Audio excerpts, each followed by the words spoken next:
Viewers आपके लिए जो ख़ास किस्म की चीज़ लेके आए हैं। आपने शायद जो कलेक्टर होते हैं, कलेक्टर कम्युनिटी, उनकी नज़र से कभी ये चीज़ें गुजरी होंगी।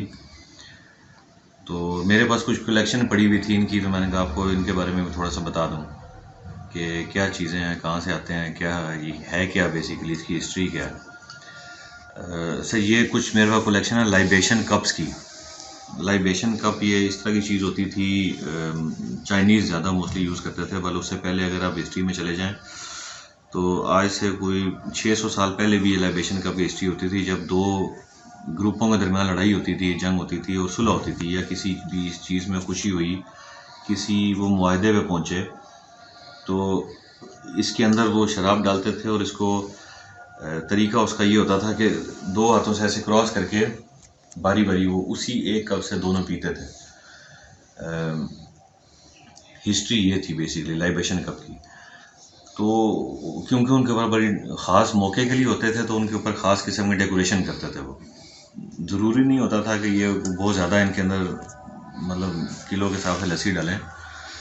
मकसद सिर्फ ये होता था कि एक पैक आपस में दोनों का जो है वो पैक बन गया। तो इसलिए थोड़ी सी होती थी कि एक घूंट उसने पी लिया, एक घूंट उसने पी लिया। ये बेसिकली लाइबेशन कप्स होते हैं। ये मेरे पास कुछ कलेक्शन है जो सींग की बनी हुई है, बफलो हॉर्न्स की।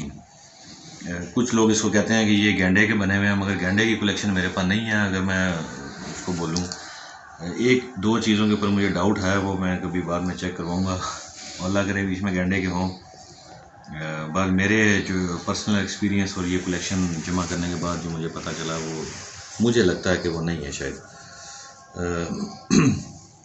बस ये डिफरेंट, ये बफलो भैंस या गाय समझ लें कि उस दौर की थी, जिनके सींग बड़े बड़े थे। अभी तिब्बतन रीजन में भी मिलते हैं, चाइनीज़ में भी होते हैं। उसको ये बड़े डेलिकेट कार्व करते थे और फिर उसके ऊपर डेकोरेशन करते थे। फिर जो आर्टिस्ट होता था वो इधर नीचे साइन करता था। तो ये लाइबेशन कप्स हैं। कॉस्ट इनकी डिफरेंट होती है, वो किसी की कम किसी की ज़्यादा, और डिपेंड ऑन क्रिएटिविटी कि उसके ऊपर क्रिएटिविटी कितनी है। ये मेरे पास इस तरह का एक पेयर है, ऑलमोस्ट आइडेंटिकल पेयर है। ये है। फिर इस तरह के मेरे पास ये और भी बहुत सारे हैं ये कप्स जो हैं। आर्टिस्ट के साइन नाम जो है वो मैं नहीं चाइनीज़ जानता, तो नहीं समझता। बहरहाल आपको कलेक्शन बता रहा था। प्राइस इनकी इंटरनेशनल मार्केट में अगर प्राइस की बात करूं तो वो स्टार्ट होती है, जो लाइट हैं हल्के वाले हैं वो पाकिस्तानी हिसाब से जो है वो रफली समझ लें 50,000 से स्टार्ट होते हैं। और जो मैक्सिमम अगर गैंडे का होगा तो वो 2-2 करोड़ के भी जाते हैं। मगर 2 करोड़ वाले मेरे पास नहीं है। मेरे पास मिडिल इनग्रेविंग और कार्विंग वाले हैं। जैसे अब ये मेरे पास बहुत अच्छा इसके ऊपर काम हुआ हुआ, फिर चाइनीज़ साइंड है। ये 4 स्टैम्प्स हैं, तो ये मोस्ट प्रोबेबली चिंग डायनेस्टी के हैं। ये मेरे पास बड़ी अच्छी एक बड़ा अच्छा पीस है एक।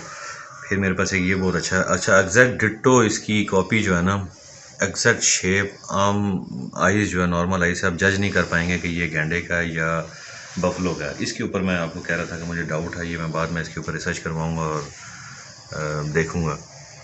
सेम ये भी चिंग डायनेस्टी के हैं। और अगर ये गैंडे का निकला तो ये ऑलमोस्ट अब मैं आपको कह सकता हूँ कि ये करोड़ का या रफली 50 लाख का इतना का भी हो सकता है एज के रिलेटेड, क्योंकि ऑप्शन में गए थे 100,000, 10 लाख 20 लाख, मतलब इस तरह भी जाते हैं। तो एक ये है। 4 साइन स्टेम्स हैं, तो अगेन चिंग डायनेस्टी। 3 अगर होगा पैरेलल तो वो मिंग डायनेस्टी भी थी उससे पहले वाली, वो भी हो सकता है। इसी तरह ये बड़ा साइज़ है, इसके ऊपर अब 3 है, ये उससे थोड़ा प्रीवियस ओल्ड है सब हॉर्न के सींग के बने हुए। अब गैंडे का भी सींग ही था, तो थोड़ी रिसर्च की ज़रूरत मुझे भी है, क्योंकि मैं कलेक्टर तो हूँ मगर हर चीज़ जमा नहीं कर सकता, या हर चीज़ के ऊपर मुझे उस तरह से इल्म ज़्यादा नहीं होता। सीखते रहते हैं जी, ये काम ऐसा है जिसको हर लम्हा मैं भी सीखता हूँ, आप भी सीख रहे हैं। तो ये थी जी मेरी कलेक्शन इसकी हॉर्न्स की। एक चीज़ का बस ख़ास ख्याल रखें जब इनको बाई करें, जो बड़ी ज़रूरी बात मैं सबको बताना चाह रहा हूँ कि जब इनको ख़रीदें तो इनको राइनो कह के धोखा ना खाएं। मतलब इसके ऊपर रिसर्च करें। राइनो के अपने एक निशान होते हैं, जैसे अब ये क्लोज टू राइनो है, इसके ऊपर आपको डिफरेंट तरह का एक डिज़ाइन नज़र आ रहा होगा, अगर आप इसको जूम कर सकें तो। और इनके ऊपर डिफरेंट वाला, इसके ऊपर देखेंगे तो अब डिफरेंट है। तो बड़ी ये वास्ट एक आपके पास इल्म नॉलेज होना चाहिए, फिर आपको पता चलेगा। तो इसलिए या तो इल्म ज़्यादा रखें, या फिर जब आप बाइंग करें तो वैल्यू या कॉस्ट जो है वो नॉर्मल इतनी रखें जो आप बेयर कर सकें। अगर वो बफलो निकला तो राइनो ना हुआ तो बस ये चीज़ थी। बाकी again ji thank you very much. अगर कोई सवाल हो इनके बारे में, कोई चीज़ हो